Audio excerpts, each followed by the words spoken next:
Achievement meeting to order. Do we have any public comment? Okay.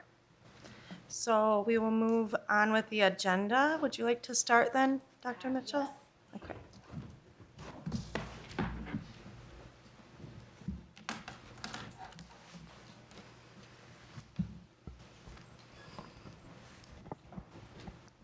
Good afternoon, Chairperson Davis and Trustee, excuse me, Reverend Matias. Thank you for this opportunity. We have an agenda that we would like to present to you. Starting with the Instructional Council, we'll have Ms. Brock come up, and after that, you'll hear from Mr. Lewis, Dr. McGee, and Mr. Armstrong. And then I'll share a little bit forecasting future meetings. Okay. Perfect. So with that being said, I'd like to start with the Instructional Council and would like to ask Ms. Brock to come on up and join me.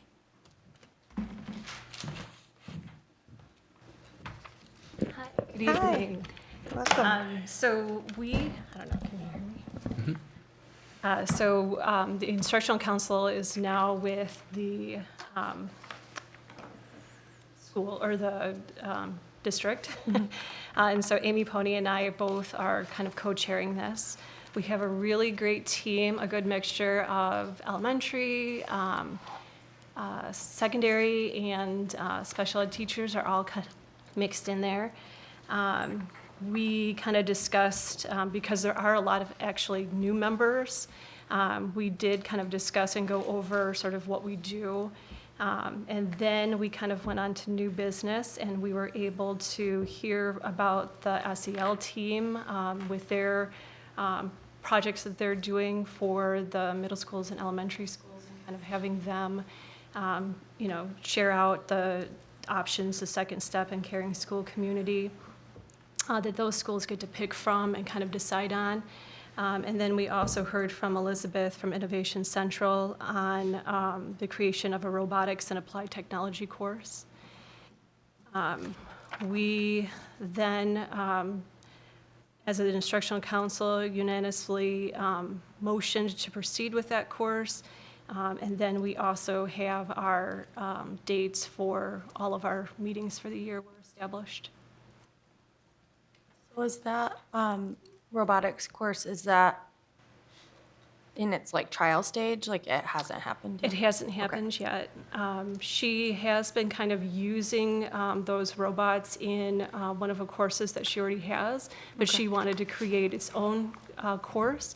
And we do have some middle schools that also use kind of the middle school version of that program, and she's hoping to kind of create kind of a feeder into her program, so. Nice.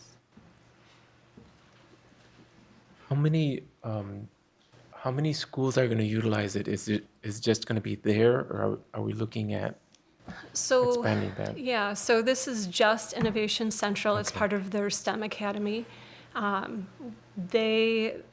She did talk about how other schools can use it. The program itself comes with STEM lesson plans, so that any teacher could actually walk right in and teach it. It's a very easy program. The only aspect that would be, kind of an issue for other schools would be buying the robots, the pieces. So they actually have quite a few sets, and she kind of talked about how she can open it up to the rest of Innovation Central. But, I mean, obviously other schools would have to find the financing for that. But this program was just for Innovation Central was the presentation.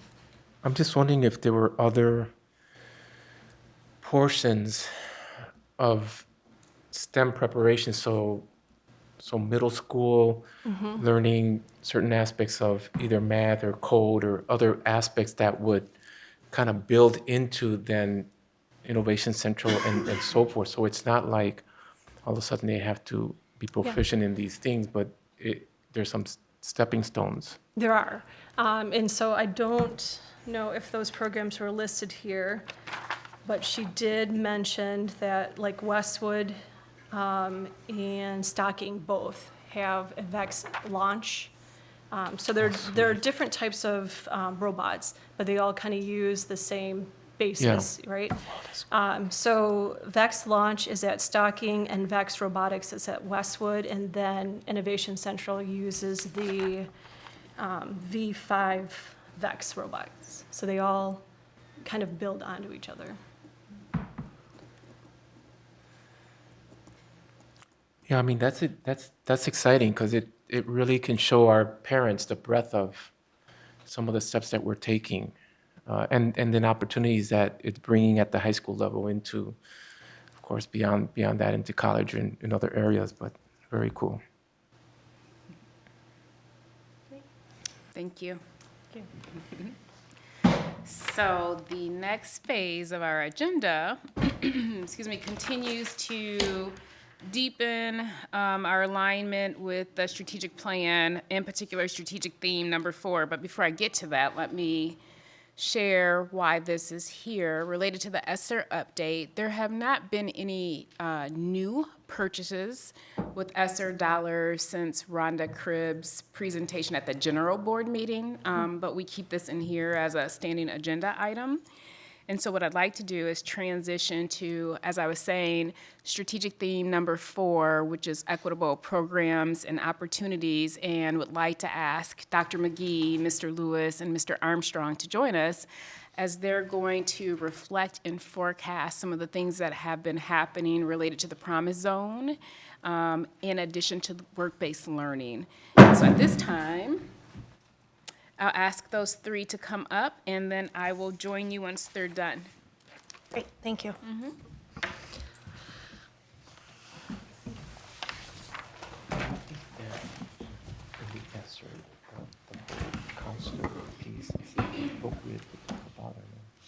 So good afternoon or good evening, Chairperson Davis and Board Member Matias.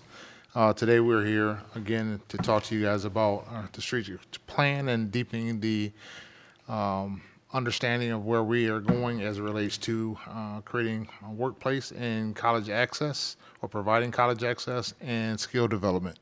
So I'm going to specifically talk about Promise Zone and how that impacts our students or our scholars here at Grand Rapids Public Schools. And then Mr. Armstrong is going to talk about work-based learning opportunities that we have in place. And then Dr. McGee is going to follow up with certifications that take place at Innovation Central as it pertains to the academy structures that they have.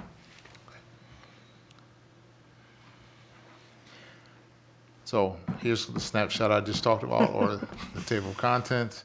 And so I'll get right into it. Strategic theme 4, enhanced curriculum and program opportunities.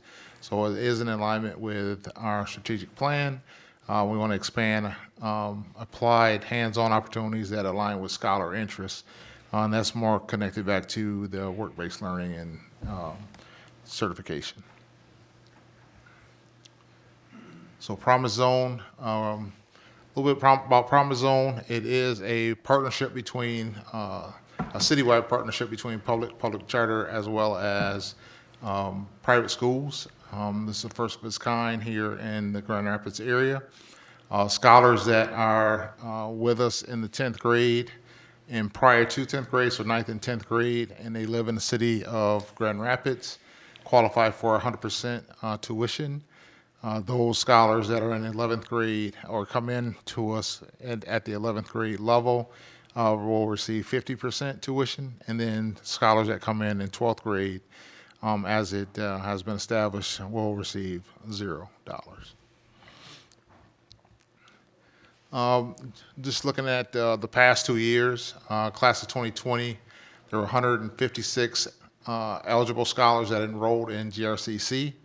And when you look at the class of 2021, it jumped up to 242 scholars enrolled in GRCC that were eligible for the Promise Zone scholarship. So that really impacted us. It was an increase of 86 students from 2020 to 2021, which is a 35.5% growth. right? So that's pretty significant. Our goal is to increase that this year as well. When you look at the dollars that are allocated out to our scholars, in a given year, if they take up to 30 credit hours, that wipes out a cost of about $7,500.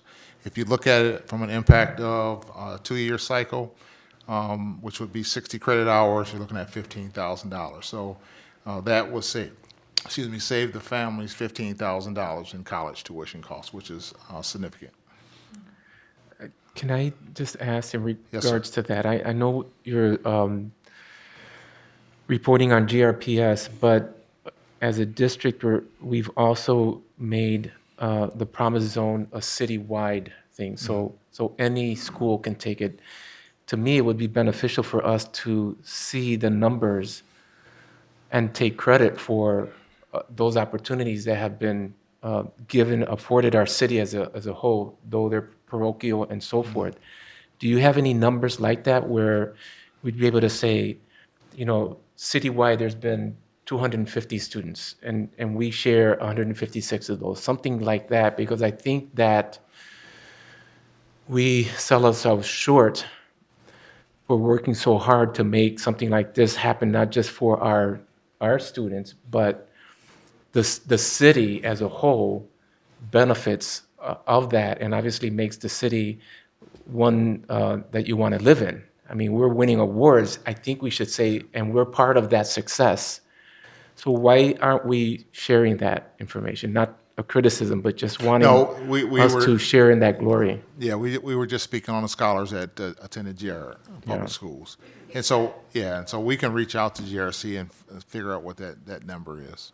Do you know off the top of your head how many graduates we had in those years? I'm just wondering like what percentage. It's roughly around 650 Okay, per year, okay. give or take. And again, this is for those who then choose GRCC Right. as part of that. And okay.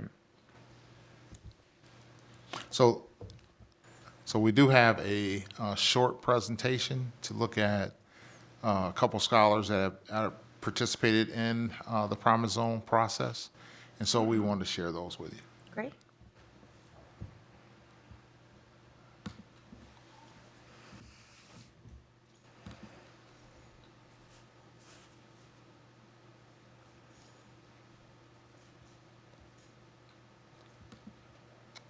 Do we have some?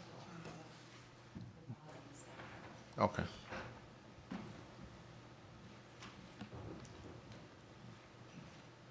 It was okay.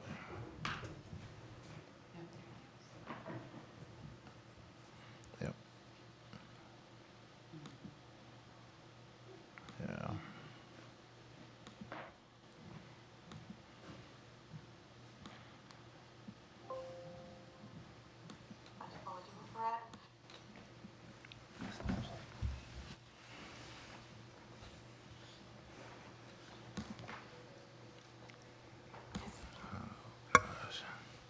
Not a Surface Pro. Can you just put the mic up to it? Yeah. Yeah, because we don't have a connection point there.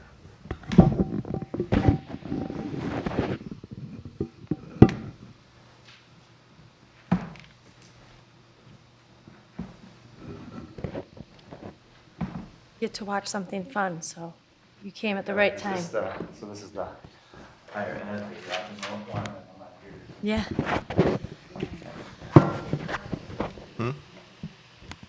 Yeah, he's just putting the microphone. It says that I was technically accepted and I was 100% eligible for it.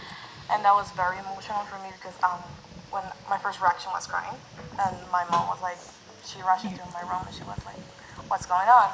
And I couldn't speak, so she called my dad and it was like, I just showed them. Oh. There we go. All right, Ms. Triggs, can you join me? Does it say here? Oops. It's still playing. Yeah, if you click on the.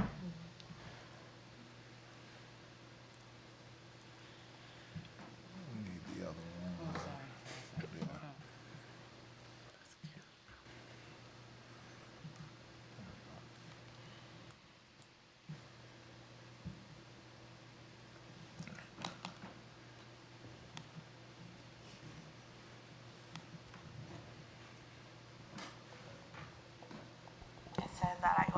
academically accepted and I was 100% eligible for it. And that was very emotional for me because when my first reaction was crying, and my mom was like, she rushed into my room and she was like, what's going on?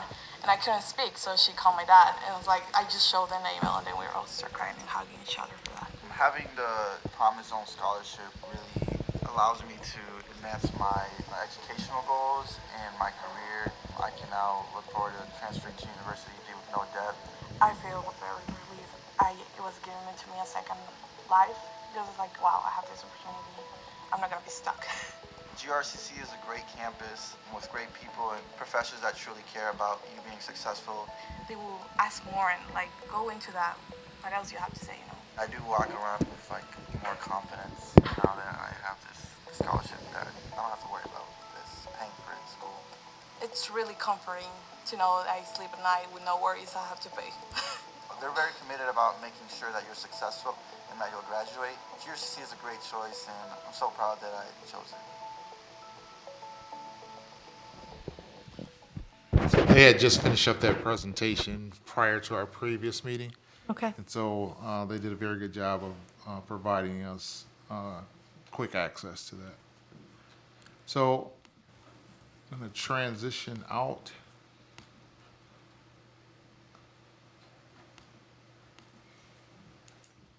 All right, make sure which one do we have.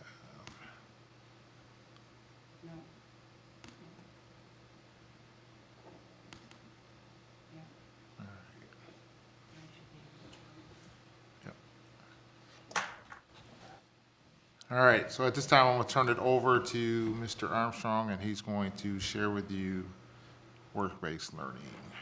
All right, good evening. So I want to spend a little bit of time talking about work-based learning, what work-based learning is, and why it is important for GRPS scholars. To prepare a dynamic workforce for the future of Michigan, scholars need to be exposed to as many career options as early as possible. GRPS has launched our work-based learning for this school year, 2022-23. Schools have the unique opportunity to partner with local businesses that operate within each of their school communities.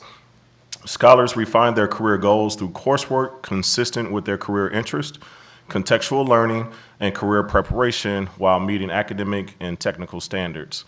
The goal of work-based learning experience for career technical education student learners is to provide a more advanced real-world experiences that help students link their educational decisions to their career options during their high school experience. A few things that happens as far as the process, there's components of a packet that students, families, and schools fill out. That includes a training agreement, that includes parent consent, that includes insurance that is covered by the employer, and timesheets and general information about the experience that the students will be going out to. Another important piece is that the experience that they're linked to is linked to their educational development plan, also known as their EDP. Once the students are on site, there is monitoring that takes place by GRPS certified teachers.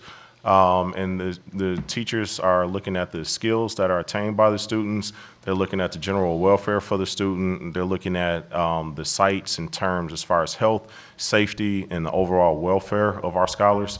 More visits may require a deepening of the scholars' progress and needs, the supervisor's experience working with scholars, and other factors. So the key point there is that the students are monitored by a certified teacher. Some of our current sites include West Michigan Construction Institute, McDonald's, Bigby, FedEx Ground, Industrial Delivery Company, Taco Bell, Arby's, and Beacon Hill, which is the retirement community right here on the southeast side.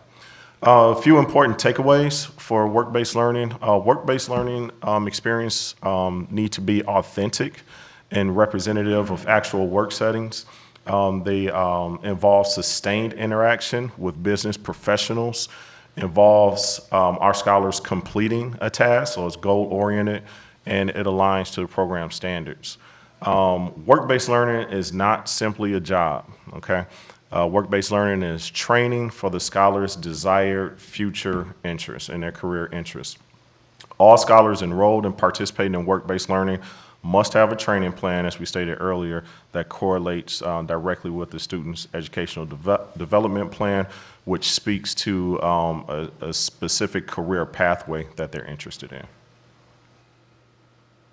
Actually, before you go on, ask some questions. So how does work-based learning at any of these sites, Big B, Taco Bell, differ from having a job at Big B or Taco Bell? Right. So at these, that's a great question. So at these positions, we're looking for students to understand what it takes to manage one of these places as far as inventory, anything from money coming in, money going out. So it's different from the typical experience that you would think that a student would have at a So fast they're food not place. necessarily working at McDonald's as Right. hamburger flippers or whatever, which is sounds demeaning, and the way we talk about it isn't. But anyway, but they're not doing what an after-school part-time job is at McDonald's. They're No, working their with experience here would be management. more so of like an entrepreneurial spirit where they may at one point, and it may not be that they want to open up their own McDonald's, but they want to understand the business of running a restaurant. Restaurant, okay. Yeah, absolutely. Can you give us any insight as to how those partnerships are created? Yeah, so the partnerships really are, I think years back when many of us worked at Crescent, there was the Crescent Neighborhood Association and the Crescent Business Association. So in pockets of our city, there are certain business partnerships, neighborhood partnerships, and so our counselors, our building principals are very knowledgeable about where their buildings are situated. And so places like Beacon Hill, which is situated inside the southeast neighborhood, you know, those relationships are somewhat organic, right? And we're getting a lot of energy right now with work-based learning, so we really see it as a place to grow where students are getting out the building and getting into the communities. But for right now, those relationships are very organic and they're specific to those different school communities. Yeah. And if there was a business that was interested in this, Yes. where should they go? Okay, Mr. You Arnold. guys just pointed at each other. We're a team. Rodney, Tag team. Emmanuel doesn't know that Rodney pointed at him. Emmanuel pointed at Rodney. Well, So the both of us, right? Okay. Yeah. So once we get that, we then will filter it down to the counseling staff and figure out how do we move forward with it. Okay, and when and how are the students given the information that this is even an option for great them? question. So it's probably too much information, but we have course codes.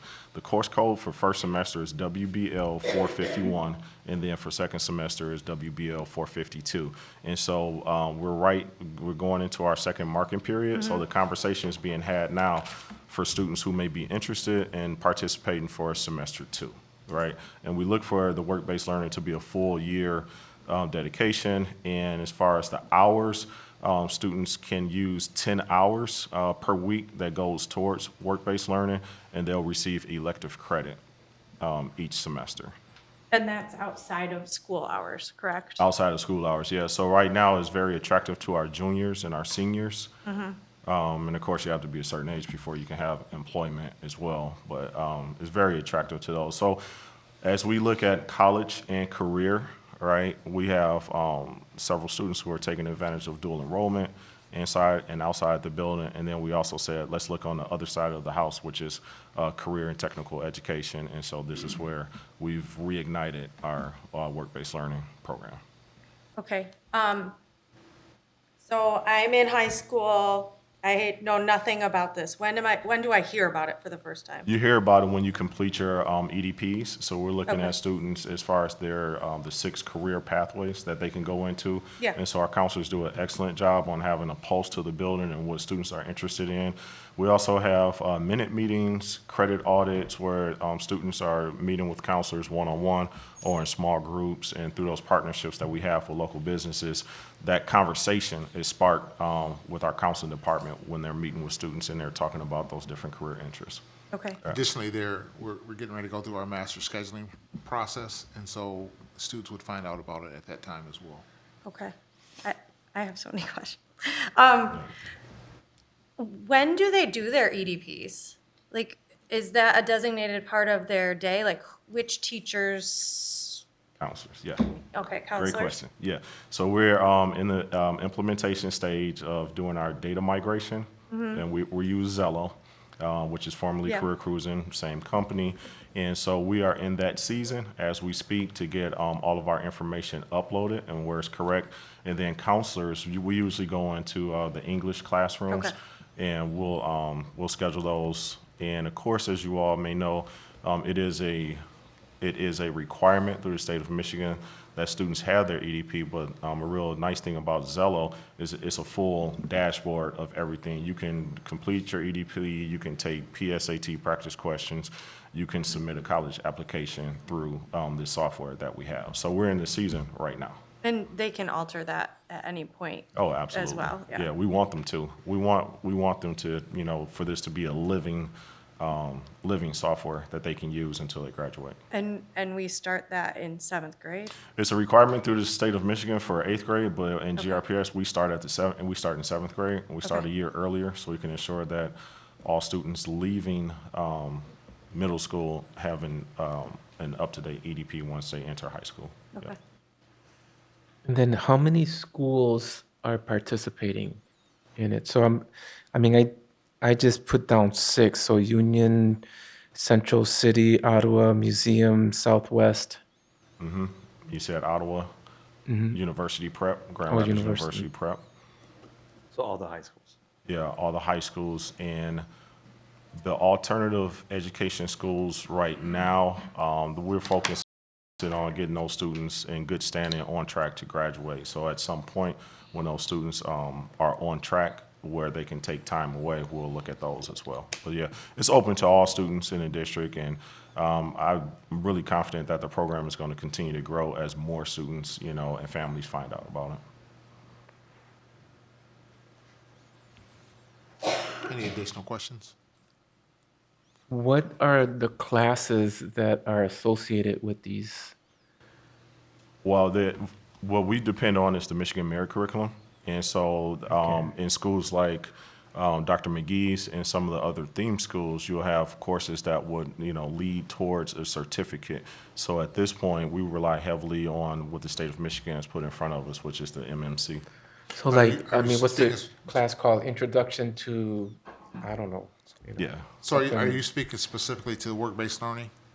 Yeah, Yeah, so- how does it fit into So there's their two- high school curriculum Yeah. if they So choose that? There's 2 course codes, and they're all elective classes. WB I mean, is it like 351 and- economics? Is it these are- intro I to think these business? Distinct elective classes. Right. These but are distinct elective classes that is is called that work-based is that what it's learning. called? Yeah.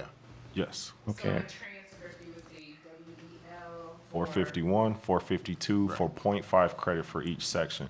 But I think to your question is around the prerequisites, right? So that happens with the school counselor as far as preparing them for that work experience, and it also happens throughout the monitoring as well. So we don't just drop them in. There's, conversation that Okay. really has to go into it before we send them. Yeah, I'm excited to see how we can boost this for our district and make sure families are aware and businesses are aware that this is Yes. something that they can participate in. Yeah, I would think that the need would be great given the number of schools that were listed. It becomes a huge lift to manage all of that. Absolutely. The Innovation As a Central program is the grows. place that is doing that, so. Yeah, so. Absolutely. I guess I just jump in and get that started right. So Sure. Innovation, So I'm a fan, so. Great transition. so Innovation Central, we have several certifications and credentials that students can achieve by attending our school. As you may know, we have 5 academies at Innovation Central. We have the Academy of Health Science Technology, an Academy of Design and Construction, and Academy of Science, the Health Science, Technology, Design and Construction, STEM, Science, Technology, Engineering, and Mathematics. We have the Academy of Business, Leadership, and Entrepreneurship, and the Academy of Teaching and Learning. The 3 of those 5 academies, you can get some sort of credentialing or certification.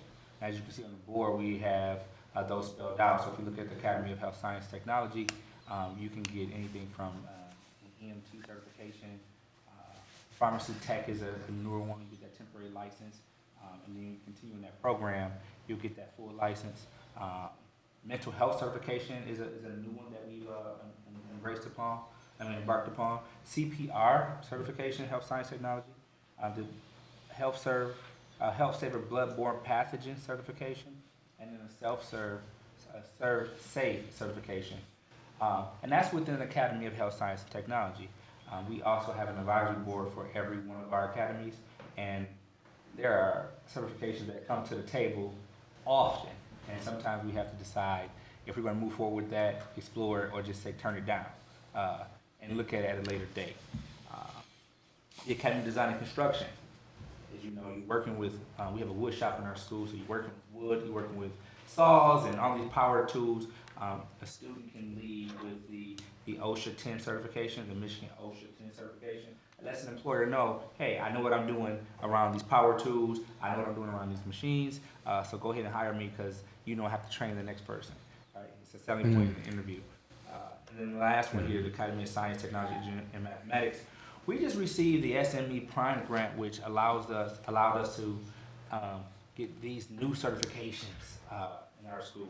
So this measurement and calibration certification is huge. The Snap-on precision instrument certification, the National Institute of Metalworking, and then the Certified Manufacturing Associate. These certifications can also tie with the Academy of Design and Construction. So those students as well can get certified in those. Our teachers have been trained to provide the certification exams, and so students have these opportunities to make this happen. So this is just a snapshot of some of the things that go on at Innovation Central that allow students to be ready at entry-level positions next to their counterparts as they move forward.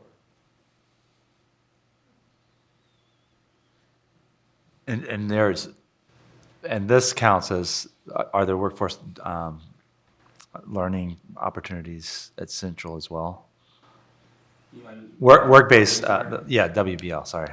Yeah. So if you are a student and you don't participate in work-based learning, you are still eligible to get any of these certifications in these academies. Okay, so the work-based learning that you mentioned are also happening at Central. Because there were internships and other opportunities available at Central, weren't there, at one point? Yeah, there were. I think they happened prior to Dr. McGee joining. Okay, so they're joining not Central. happening now at that level?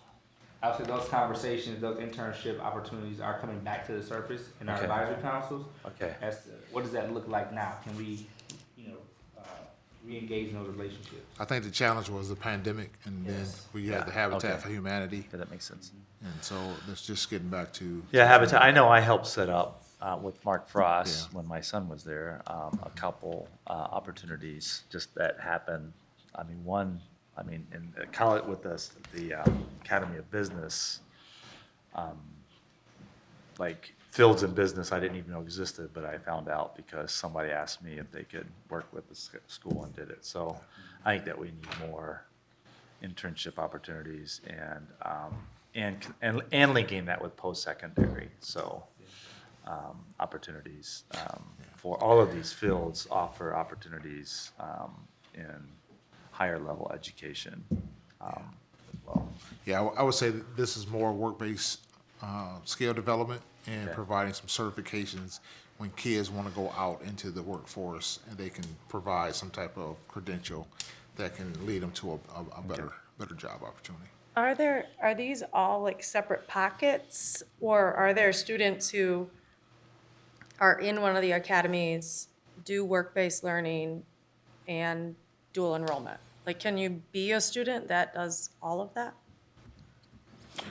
Yeah, you could be a student that participates in work-based learning, but also have dual enrollment, depending on how your schedule plays out. It's all contingent on the master schedule. So if the internship was, let's say, the work-based learning was in the evening and your dual enrollment was 5th, 6th hour, 1st or 2nd hour, you could do that if your schedule permits and you meeting all the graduation requirements. So for example, at Innovation Central, how many students do you have? About 530. And then how many counselors do you have to those students? We have 2 counselors. We also have. Two counselors for 500 and something students. Correct.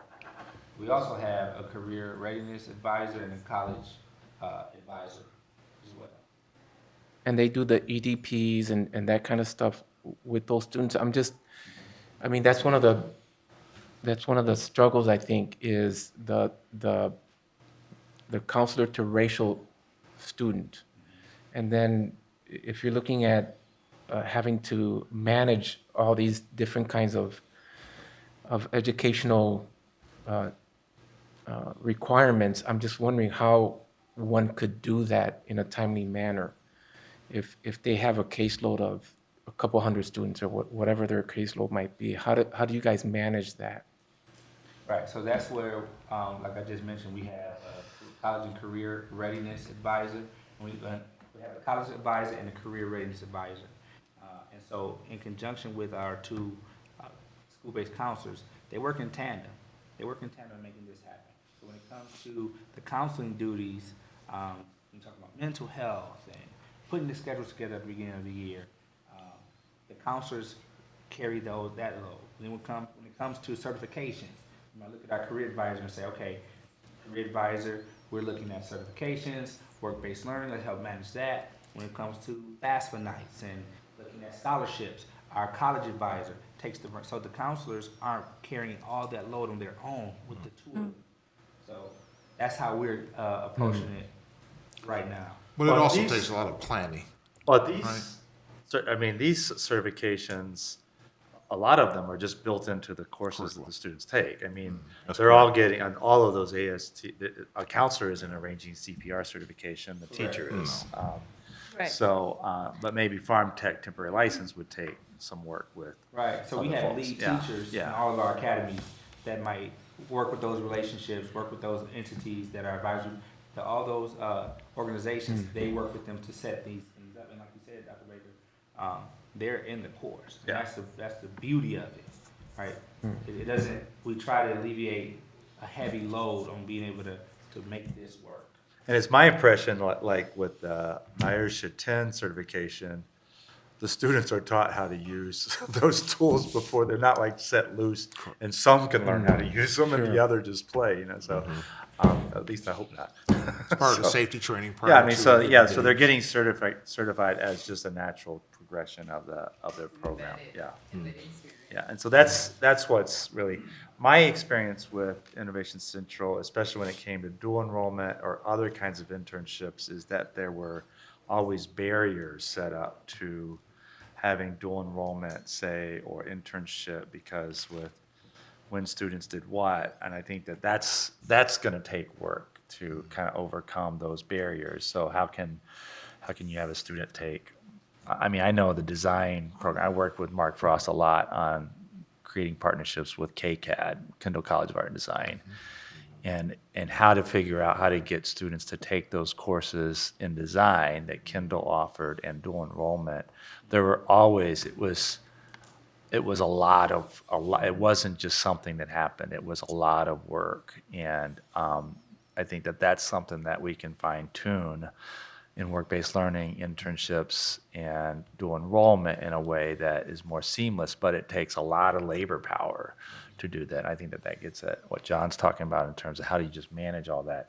But Mark, and I know that it was tough. You're lucky that, you had experience with me and my son being at the same school together, but I was always trying to figure out ways to get Ferris and Kendall to give credit, and we were able to figure it out, but it didn't happen unless everybody was in the room, and the superintendent and the Kendall president. I mean, it took everybody power to put and then it couldn't happen next year again unless you got all that together, because it was, and then how do you pay for book? There's a lot of, and I think that we have the resources in this community to make these things more significant and to really leverage our significance to these universities and employers to do more. But it wasn't easy to do, and it takes somebody doing that work. I'm glad to hear about the career and the college readiness coaches that are there, but it's a lot of work. And Dr. Baker, your son participated at KCAD, right? Yeah, but those classes, I had to like ask the Kindle president, could they do it? And then the Kindle president was able to get the teacher to change the class time.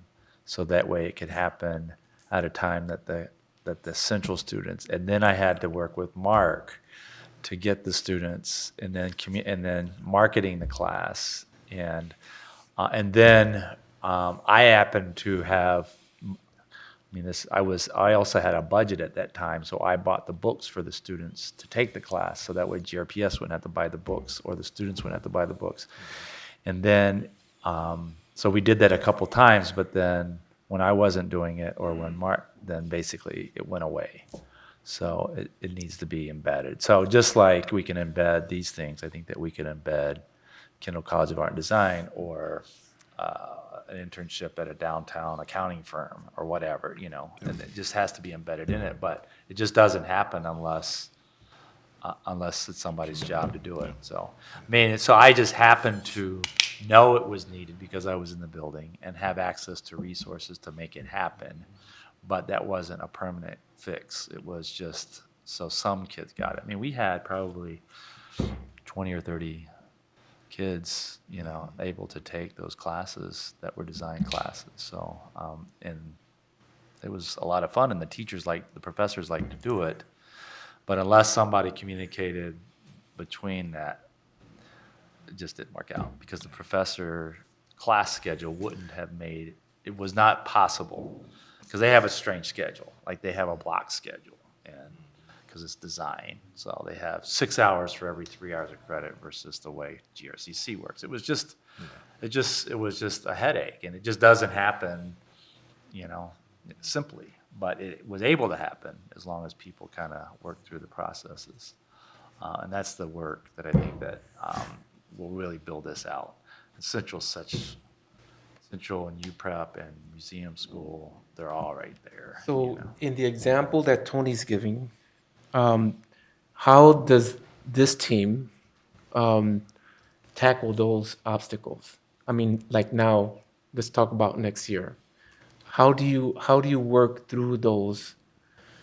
I don't want to say obstacles, but opportunities, because if he's not around, or then it doesn't happen, and typically that's what happens in our district, unless someone is in tune with, let's get these folks together in order to work this out for those pieces. Let's have a round table talk about scheduling or those other pieces to make that happen. I guess the counselor has to see what the interest is from the kids, right? What the scholar's interest is, so we can move forward. It's very similar to the agreement that was put together with Western Michigan University at Innovation Central this year. We had an opportunity to meet with Western. They want to provide some dual enrollment services or supports or courses to our students, our scholars. And so we created MOU, and we made it happen. And so I think being very intentional about the process, and making sure we wrap all the supports around it that we can. It doesn't just happen, right? Like Dr. Baker said, it can be a scheduling challenge on both organizations. But we have to have some type of agreement in place to make it happen. I think we are moving in the right direction. We've got, last year we started with West Michigan Construction Institute. This year we've expanded, as you saw some of the opportunities for work-based learning, and now you see some of the certifications that we have for the individual programs. So I think we just have to be very intentional about how we work this process out. And it's all aligned and coherent with our strategic plan. Yeah, and this strategic plan has added that work to it, so it's new. Too. Yeah. That's what's exciting. One more thing to add to that is just when you talk about our advisory councils, the power and leverage and resources that they have there. Currently, they operate in silos. The Academy of Design and Construction, the advisory council, we meet together and we talk ADC, HST, we talk health science technology. But now, how do we take the leaders of those advisory boards, and now we have a collaborative board where we are all talking so that we all know what each other are doing and how we can take that all the power from each of our individual boards or advisory boards, and now start having a collective conversation. We're all working together. That's one of the things that I decided that we were going to do 2 weeks ago. As we move forward, that's just another way of us being on one accord, on the same page, and be able to utilize our resources. That's just not in our particular silo. And particularly now with the conversation around filling in or the need for workers and skilled workers and trained workers, you know, our schools become that training ground holistically, meaning that not just college and career, or not just career, but college as well. It can lead into my bachelor's, into my master's, into, and so forth, if that's what they so choose. But starting here, I mean, CPR is so critical. They can get jobs as lifeguards and have summer jobs because they have that, along with that lifeguard certification that again helps them every year have a job for the summer. Just pieces like that I think we can be ahead of the ball at this point, because there is such a need for workers and trained workers that can go into it. I know what I'm doing already, and as a business owner, we may not have to do that much, except, you know, to the ways of my company or something like that. So appreciate that. That's awesome. I have a question.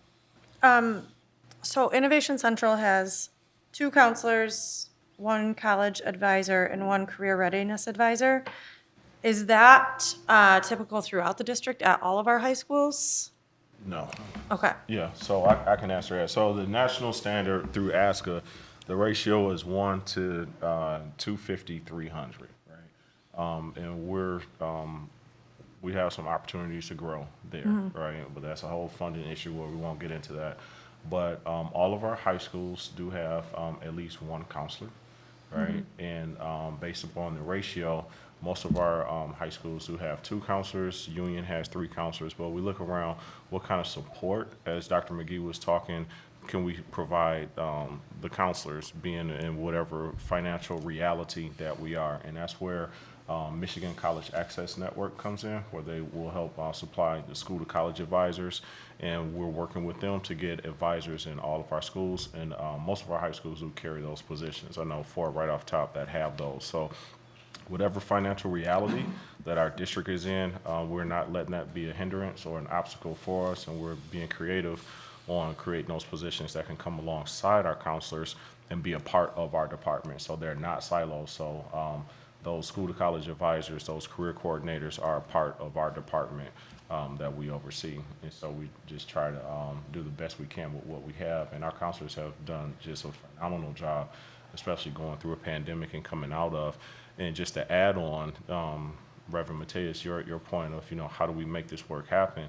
We need to continue the conversations, right? And so people like these gentlemen sitting here, we felt that it was a strong passion of ours to make sure that we had a student-centered approach to what matches what the students want and not what we as adults want. And so by talking with students and staff, they lifted up, you know, they want to have an opportunity to participate in our strategic theme is about creating equity.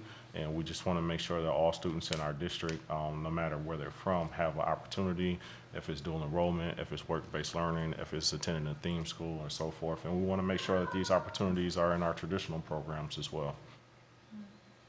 And then you had said you're working on getting college advisors in all the school through what? What was that organization? It's MCAN, and that's the Michigan College Access Network. Okay. And so through a partnership with them, they're able to send students who've just completed their bachelor's mainly, and they're looking to work with students and ultimately continue in a career in education. And through that network, we partner heavily with GRCC, and GRCC actually does the training for those school to college advisors before they actually enter our buildings and start working with students. Okay. And as far as the career readiness advisor, is that just a Innovation Central thing? Or Career do we have coordinator, is that her Career correct? coordinator. Career coordinator. And I'm just curious. Is that what- a GRPS employee or like MCAN? The career coordinator? Career coordinator is GRPS. Okay. It's funded differently. It's what not type funded with the of- work. I think it's funded through either title money or 30 money. Okay. And what type of degree do they have? Do you know? I have masters. Medical degree? Masters. Degree. But the MCAN coordinators are connected more towards the bachelor's degree. And they tend to be like AmeriCorps type placements. Okay. Right out of college. Okay. Go ahead. No, I'm just wondering, it would be nice to, without stepping on people's toes, but really being able to say, for example, Innovation Central, I really need this many counselors. We can talk about, the obstacles of, students enough students to be able to pay for or the monies, but realistically, if we were going to do a good job, or in order to do a good job, we need really 4, but we only have 2. It would be nice for us to know that, because we really need to push the threshold in many areas, but this is one of them. I used to be a high school guidance counselor at Union High School, and so and I'm a mental health therapist. So, but it would be nice to know this would be the standard if we could have it, and this is what we have to live with because of. But at least let's wrestle with that, as a community, and say, especially if we need to prepare kids for, all these careers and all these things that they want to do and so forth. But at least being able to say, with our 8 or 7 high schools, realistically, this is the student to counselor ratio that we really need in order to do a good job. And then let's wrestle with that, and let's do the ask, or let's wrestle with that as a broader community, in my opinion. Yeah, I mean, I have a school counseling Yeah. degree. So- I am all about it. You may not want to say that too I loud. know, right? We will recruit you. But that's, if I can, I appreciate that comment, because the ratio, that's an opportunity for growth. So I Yeah. appreciate you all having that and us laying that with you all so we can, have that conversation. And then again, I think that if you talk to Emmanuel in the parking lot, Just talking to parking lot, man. he'll ask for that too. I just want to throw out there that a couple times things have been said, wanting to hear from the students and what they want available. And I think that's wonderful, right? We want to hear from the students. But I do think it's so important to realize that our students don't know what's available. And so how are we building the knowledge of what's out there just so that they can figure out what they want? Know what they don't know. Exactly, Yeah, yep. take your seat. So- Thanks.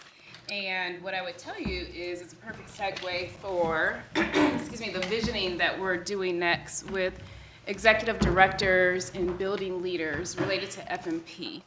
So upcoming work sessions will be around how do we reimagine centering the data that we do have. We have a lot of data now from community members as well as scholars.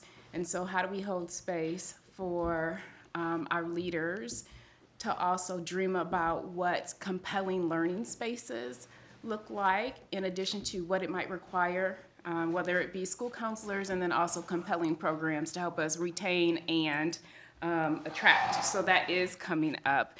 The other thing that I think that you heard is just the beautiful symphony of how the players that are typically in all schools come together to create some impactful opportunities for our students. And in particular, I wanted to land on the CTE programs in terms of CTE is the career technical education programs are great for workforce development, but it's also an engagement mechanism in terms of the number of students that light up when they see that real-world application in their courses and they see how they apply core content in the day-to-day. And so it has been beautiful, and embedded in those experiences is not only the knowledge and skills, but the muscle of earning workforce credentials and the exposure of what they want to do as well as what they don't want to do after high school. And so I agree with everything that you all have said.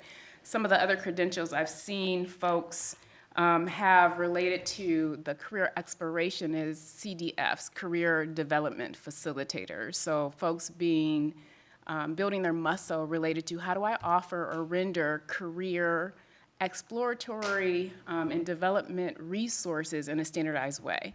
And to your point, Reverend Matias, when you have an appropriate number of school counselors, that is the background and the expertise of school counselors, if they can step away from other things. So I look forward to those workspaces and work sessions where we can ask our leaders, what might you dream of next on behalf of our scholars, centering some of the data that they have? So I appreciate all of the questions, and we will cycle back with some additional information.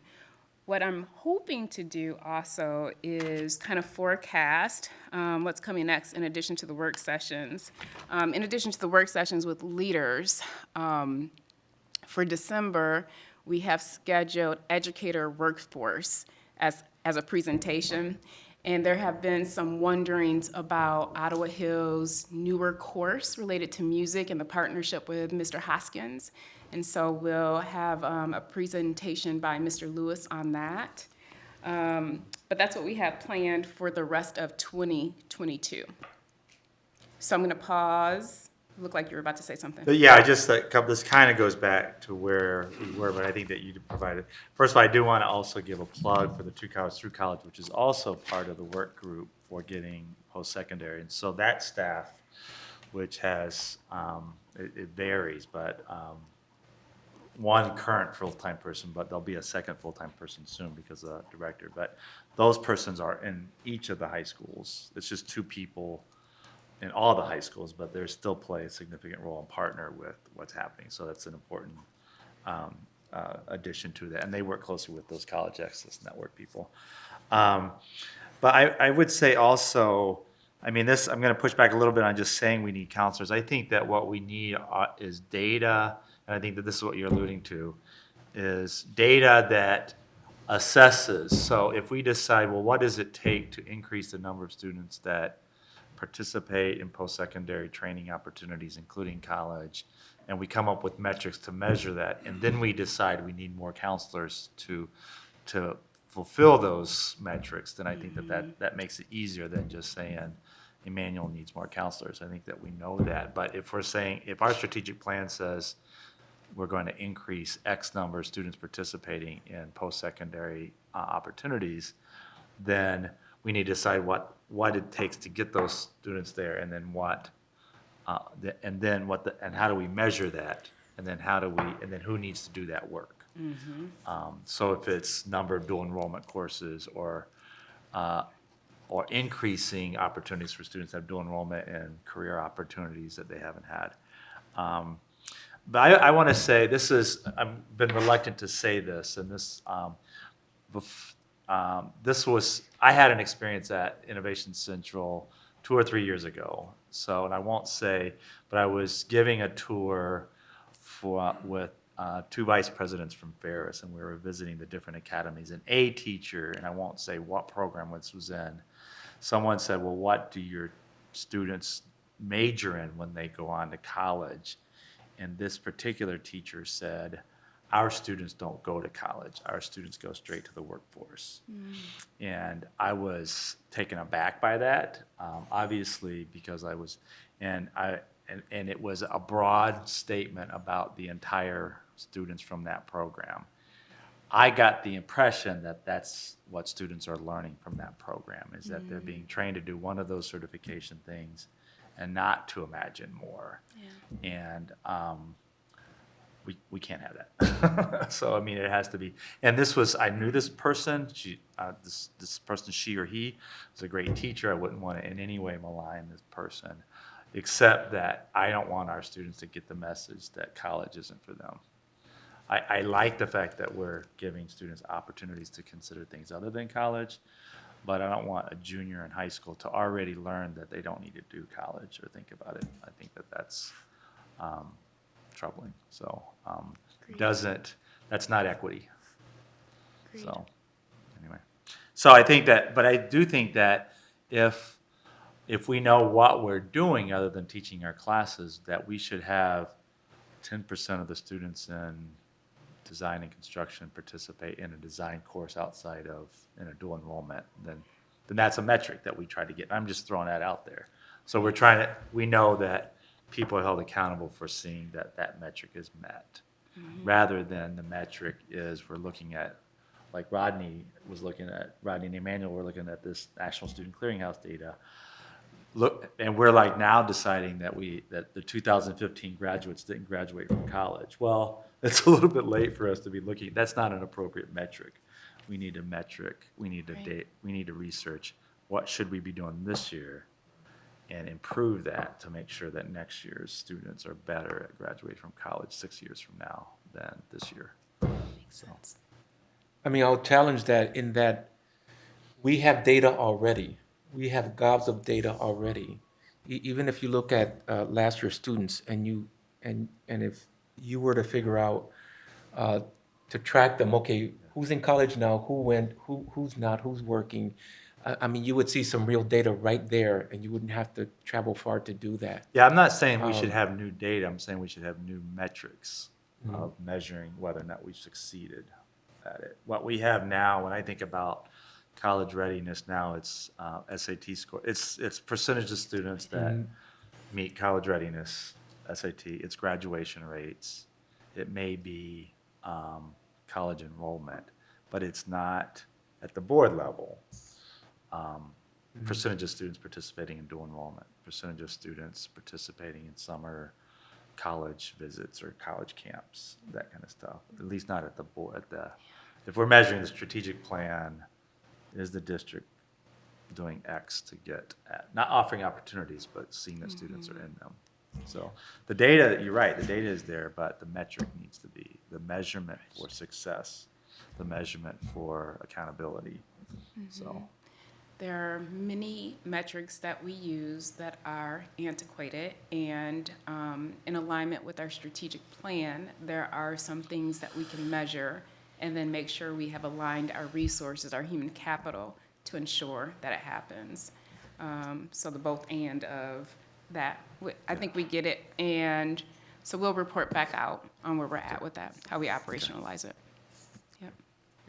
And personally speaking, I mean, I graduated from a high school in Chicago, but I was told that I was in college. I mean, I was told that. And I went to a public university, got discouraged my first year, said, well, if I can't do that, since I did my EDP and was high in mechanics, I went to a community college and got my associates as a mechanic. But because of professors said, you know, you do have college, you are college material, went back and got my degree in sociology, and then a master's, and then a second master's. And so, and I'm mechanically inclined, and I like tinkering, but I also like the inquiry of the mind. And so, yeah, it's really sad that had to happen. That's why, you know, I don't want to get angry or feel like I'm being angry, but I'm passionate about giving all of these kinds of experiences, and I think we ought to be able to do that. And if one chooses, and they can choose both. I mean, they can choose both. They can be mechanically inclined and have a degree in math and enjoy being a professor, and then do something at home or elsewhere. But yeah, I don't want us to close the door, particularly in an urban context, and say that. Yeah. They don't go to college or People- something like that. So, Yeah.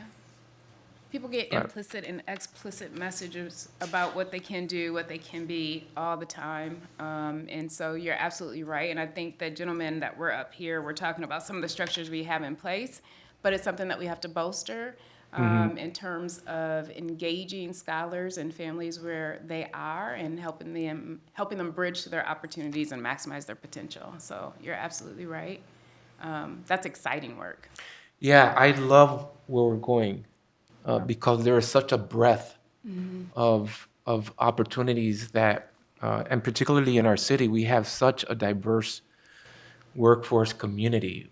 There's a lot of stuff. I mean, holy cow, we're studying the genome, right down the street. So, I mean, there's so much opportunity. Technology, just all of that is right here.